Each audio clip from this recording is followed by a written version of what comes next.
Years ago, one of my mentors made the distinction between simply preaching and actually ministering to people. He told me people don't care how much you know until they know how much you care. When I became a full time youth and family minister, I realized how inadequately prepared I was for dealing with the complex challenges facing youth, parents, and families. I honestly cared, but I was not competent. Today's ministers can become better equipped to meet this challenge through the Master of Arts in Family Life Ministry offered by Faulkner University. This program integrates prevention oriented strategies as well as intervention strategies within a church setting, focusing on counseling skills. All these courses may be completed online from the convenience of your home or workplace and at a time that is convenient to the schedule of the student. There is a 50% discount for the members of the Church of Christ. Now, although this program is not designed to fulfill any requirements toward becoming a licensed counselor, it is designed to thoroughly equip the minister by providing courses including but not limited to the skills required for counseling couples, families in crisis, as well as dealing with family dynamics, human intimacy, sexuality, parent and character education, as well as church assessments. If you're interested in more information, contact faulkner.edu/KGST. That is faulkner.edu/KGST. KGST stands for Curley Graduate School of Theology. You can also contact graduate enrollment at faulkner.edu with any questions or to explore the eligibility requirements for the tuition discount. Graduate enrollment at faulkner.edu. Faulkner University is a sponsor of Keeping Up with Jones, the Lonnie Jones podcast adventure.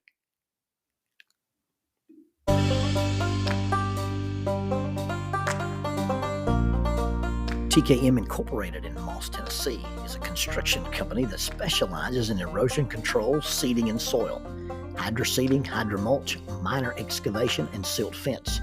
They also provide traffic control and construction signs. Their business is keeping people safe, but their passion, their mission, is they wish that all men could be saved. TKM has adopted the nickname the King's Men because as they serve you, they also serve the King. If they could provide any of their services for you, please contact them at 931-243-3958. That is 931-243-3958. Or you can contact them on the net at tkminc2001 at twlakes.net. That is tkminc2001 at twlakes.net. TKM Incorporated is a sponsor of Keeping Up with Jones, the Lonnie Jones podcast adventure.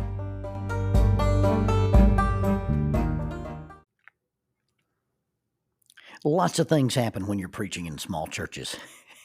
I remember one Sunday morning I was preaching at a little church, and I guess the cable had gone out, or either they had a bad snowstorm, but about every fourth shoulder in that building had a baby on it. And as we started the services and I started preaching, the babies got either hungry or hot, and they started. They whined and they cried and they bawled and they wailed. And I probably should have just stopped and said, as we stand and sing, and offered the altar call. But I was a younger preacher and decided I was going to work my way through this and I could out preach a bunch of screaming babies. Well, it was a struggle for the entire service. It was a battle. It was like dueling banjos, and one of the banjos was not properly tuned. Well, I finished this exhausting competition with the myriad babies of the children of Israel, and I walked back to the back of the building, and I drank some water out of the water fountain, and I leaned against the wall, and I unbuttoned my jacket. I was exhausted, and this old farmer came walking back. He was in a dress shirt with blue jeans and cowboy boots, and he leaned back against the wall and he propped one of his boots against the wall. He looked at me and he said, "Well, preacher, when your calves are bawling, your herds are growing." And I want to say it was Jimmy Dunn. Jimmy Dunn was a pipeliner and he raised cattle in Velvet Ridge, Arkansas. And his perspective on what it meant to hear children cry in an audience changed my perspective of children crying in an audience. And I never hear a baby cry in a church building that I don't think about that old farmer in Velvet Ridge, Arkansas, with the perspective that as long as those babies are in the room making noise, you've got to grow and herd. And another church building, and I think this was a little bitty church. I want to say I was in Pond, Tennessee, but I was in this little bitty church building. And there probably wasn't 100 people in there. And I'd been invited to speak that day. And I had driven over and I was speaking. And the temperature in the building, it was early spring or early summer, but it was hot. The building was warm. And the ladies went to fanning themselves. They were using what I used to call the funeral home fans. You know, the funeral home where I grew up had these fans, and they gave them, I guess they gave them to everybody that ever went to church because they were in the back of the pews right behind the hymnals. Well, this is one of those small churches, and the ladies got a hold of the fans, and they were fanning. Some of the ladies were fanning themselves with the back of the hymnals. They were creating enough air, I believe I could have flown a kite in that building. While I'm preaching in these adverse circumstances, and the women are just fanning away, and I don't like to say it was distracting, but it was distracting. You know, you're trying to preach, and you're trying to see if your audience is paying attention. And it looks like about half the congregation could take flight with all the flapping and fanning that's going on. And then all of a sudden, in the back right side of the building, this little gentleman stood up. He was wearing overalls and a suit coat jacket, and he had his little fedora type hat in his hand, and he stood up. And he starts down the side aisle. He's coming toward the front of the building. I didn't know what was going on. I just kept preaching. I'm watching the flapping and the fanning like the bats leaving the cave. And this little fella's toddling up the aisle. And Tim Conway, as Mr. Tudball, could have beat him in a race. This little fella is easing up the aisle, and his back is bent, and he's shuffling his little steps. And I think, he's not going to make it to the front. He's probably not going to live long enough to make it to the front of this building. But I kept preaching, and he kept walking, and the ladies kept fanning. And he finally made it to the front of the building. And right there beside where I was preaching, he just walked up behind me and adjusted the thermostat. There was this thermostat on the wall, and he fiddled around. I believe it took him 2 minutes to fiddle around with this thing. He grabbed his little hat off the little table that he'd put it on. He turned around. He toddled back to his seat. And lo and behold, within 5 or 6 minutes, the flapping and the fanning stopped, and it became comfortable in the room, and we finished the services. Now, this is one of those days where you're going to preach, and then there's a dinner on the ground, and then you're going to preach again. And I like to call that an all-in-one service. It would probably be better called worship, meal worship, but there's this trendy thing in the churches where they call it church eat church. And I don't know who invented that, but he should be taken outside and beat with a copperhead. I hate that phrase, church eat church, because it describes too many times what actually happens in churches. But anyway, we've had church, we've had the worship service, and we're sitting in the little fellowship area, and we've got dinner on the grounds, and I've got a plate of food and a glass of unsweet tea, and I'm sitting here eating, and the little gentleman with the suit coat, the overalls, and the hat comes toddling over with his plate, and he sits down, and we're enjoying a meal together. And he looks across the table at me and says, "Well, preacher, was it hot enough for you?" And I had to admit it was warm enough in the church building when things first got started. And then he said, about 4 or 5 years ago, we had an HVAC system put in the building. It's a brand new system that controls our heat and our cooling. That thermostat in the front ain't connected to it. He said, I just toddle up there every now and then and adjust them dials to keep them women happy. Now, if that's not the wisdom of an old farmer or a master psychologist, or maybe even a Jedi master, I don't know what it is. Or maybe it's just the common sense to understand the simple power of a thermostat. And a thermostat is different than a thermos. You know, there's that story, the guy, he's on a construction crew, and he's got a little paper sack, and as he's getting ready to eat his lunch, a guy sits down, and he has this massive thermos, and he undoes it, and the guy says, "What's that?" And his friend said, "Well, this is a thermos." He goes, "Well, what does it do?" He said, "Well, it keeps hot things hot, and it keeps cold things cold." Oh, really? Yeah. So today I brought me some chicken and dumplings, and I'm going to have a hot lunch in my thermos. He, well, I've never heard of nothing like that. Well, a couple of days later, the same gentleman who had just been introduced to the thermos shows up at work, and he's sitting by another worker, and it comes to, it's their lunch break, and he pulls this thing out. And his friend, who's not as smart as him, says, "What have you got there?" He said, "Well, this is called a thermos." He said, "Well, what does it do?" He said, "Well, it keeps hot things hot and it keeps cold things cold." He said, "What do you have in it?" He said, "Well, I got tea and chili." Well, a thermos takes what is given it, and it keeps hot things hot and it keeps cold things cold. A thermometer reacts to the environment. If it's hot, the thermometer rises. If it's cold, the thermometer goes down. But a thermostat, the power of the thermostat is that it can take a cold room and make it hot, and it can take a hot room and make it cold. Now, in the case of the Jedi farmer, it was the perception that he had the power to control the air, and that perception led the ladies in the audience to allow themselves to be controlled, because whoever controls your thermostat controls you. You see, our perceptions about how much power or how much control things or people have in our lives is one of the keys to why we can lose or gain joy or happiness. In Warren Wiersbe's book, Be Joyful, It Beats Being Happy, he says there are four things that rob us of joy: circumstances, people, things, and worry. We have those things. We let them have that kind of power over our happiness. Does the house you live in really control your joy? Does another person's acceptance, approval, rejection, or negative reaction to you really have the power to control your joy? You see, when you start talking about circumstances in life, whether they're actually circumstances, the economy, wealth, health, or it's other people and their interaction or their reaction to you, it's really going to boil down to a question of being regulated or being the regulator. Who controls your thermostat? Are you the thermostat or are you the thermometer? Are you the thermostat, the thermometer, or the thermos? Do you just take things as they are? Do you react to things, or do you regulate things? Now, that's not to say that circumstances aren't ever truly adverse. That's not to say that circumstances can't be difficult or overwhelming, and it's not to imply that difficult people are as pleasant and easy to get along with as other people, but it is to say that in those circumstances and in those environments and with those people, the only thing that we can actually regulate or control is not their behavior, but our response to their behavior.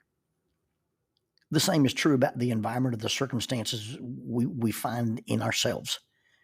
You see, the inability to control the environment does not mean we cannot regulate our response to the environment. John Gottman, a famous marriage therapist, talks about couples in conflict. And when he's talking about couples in conflict, he basically says he looks for four markers or four things that he uses to predict divorce. In fact, years ago, Gottman said he could sit in a room with a couple and listen to them argue for 10 minutes and predict divorce with like 95% accuracy. And what he identified in couples was what he called the four horsemen of the relationship apocalypse. He talked about contempt, defensiveness, negativity, and stonewalling or withdrawal, where one partner just simply says, "I'm done," and disengages. And for years, I've taught in marriage seminars, and for years in working with couples, I've said that the speaker is in control of contempt. But I've come to realize that contempt can be real or perceived. So you can say something to me and mean it with good intentions, but I can perceive it as contemptuous. I can perceive it as harsh. I can perceive it as demeaning. I can perceive it as attacking. So let's take the worst case scenario. And you've got someone speaking to you and they're full of contempt, and the contempt is intentional. Well, as the hearer, as the thermostat, I can regulate my response to your contempt. I don't have to let your contempt control me. I don't have to be that thermos and say it's hot, so it's hot, it's cold, so it's cold. I don't have to be the thermometer and say, well, because of this, I have to react this way. Now, I'd like for you to say it differently. But once you've said it, I can choose to hear it. I can choose to interpret it. I can choose to regulate it differently. And I get it. And then we don't have time to talk about, toxic people. But mean people are mean and rude people are rude because they've learned along the way that is how they get their way. But if I'm going to thermostat that, if I'm not going to thermos it and I'm not going to thermometer it, but I'm going to thermostat it, the first thing I have to do is not react, not just accept that it's hot or cold and not let it change the way I am. But rather than react, I'm going to control my response to it. Now, even though the delivery was harsh, or even though the delivery was rude, even though the delivery was impatient or demeaning, I can adjust the dial and ask myself, what is the underlying need? Now what they've said in an inappropriate way. In a perfect world, perfect people express unhappiness as a positive request to have their needs met. So when an imperfect person uses an imperfect delivery, I can let that heat me up. I can become defensive, or I can regulate my response by asking myself, underneath all the harshness, underneath all the negativity, underneath all the drama, is there an underlying need that they're wanting to be addressed? Is there an underlying need that they're asking me to meet? You see, the whole idea of if your enemy is hungry, feed him. If your enemy is thirsty, give him a drink comes to mind. It's finding a way to take what you're saying and not get lost in how you said it, but finding a way to take what you've said and look for that need and to deliver a need rather than simply the need to react to your delivery. Now that's a vital skill in being a thermostat person. Now, in the little church in Tennessee, were the people actually cooler? Or did they simply feel cooler because of what the Jedi farmer did? You see, when he toddled up to the front of the building and started messing with dials, they interpreted his action as an attempt to meet their needs. But in all actuality, he was faking them out. He was tricking them. And I guess, honestly, he was actually manipulating them. But what they chose to believe, or at least what they interpreted what he'd done, was addressing their needs. And at least in their minds, the temperature in the room got cooler. Our willingness to interpret the other person as asking for a need or trying to be benevolent is the difference in whether we're a thermos, a thermometer, or a thermostat. Jackie has the ultimate thermostat saying. It's on a sign in our house. It's a little piece of wood, and it hangs in the hallway right at our bedroom, and it simply says, choose happiness. Now, that's not to say she does not have wants, and it's not to say she doesn't have complaints, and it's not to say that she never has any disappointments. But what it does say is that over the years, she's adopted a mindset that ultimately she's the one who regulates her own happiness.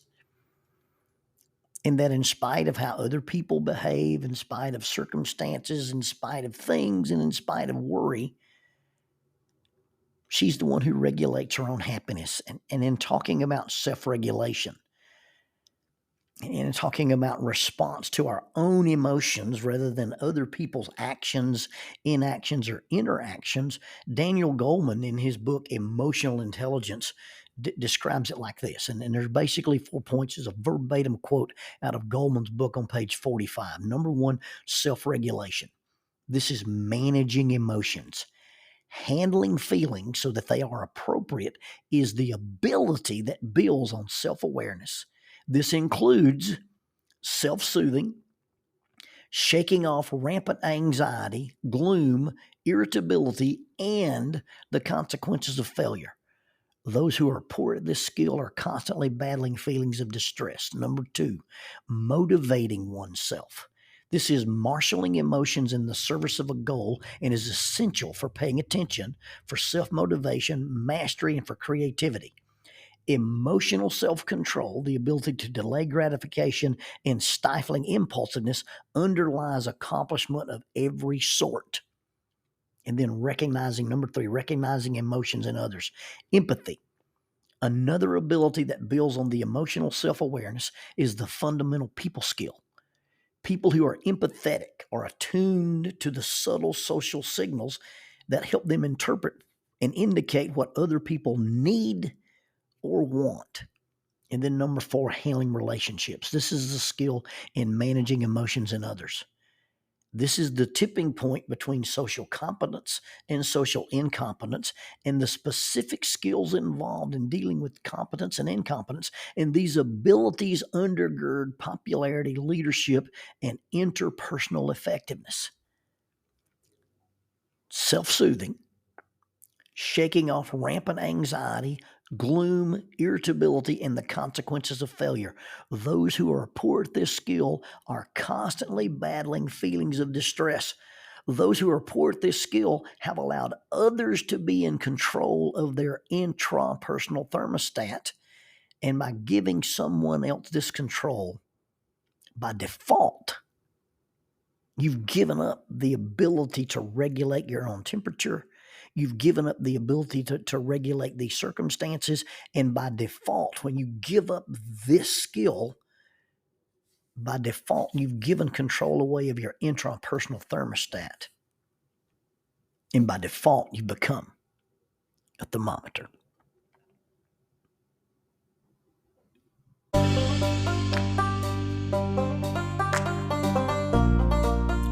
Using the tool of shortwave radio, World Christian Broadcasting literally covers the world every day with the gospel. They use 2 large curtain antennas. One is located in Anchor Point, Alaska, and the other in Madagascar. They send out messages that are recorded at their international home in Franklin, Tennessee. They make available 40 hours of broadcast every day. The broadcasts are made in English, Chinese, Russian, Spanish, Portuguese, Korean, English for Africa, and Arabic. They would love for your group to visit them. You can bring your ladies group, your youth group, or your men's group. Just give them a call at 615-371-8707, 615-371-8707, or you can go to 3Ws and a dot, worldchristian.org, find the Donate Here button, and make a financial contribution to support this work that literally covers the world every day with the gospel. World Christian Broadcasting, in cooperation with Keeping Up with Jones, the Lonnie Jones podcast adventure.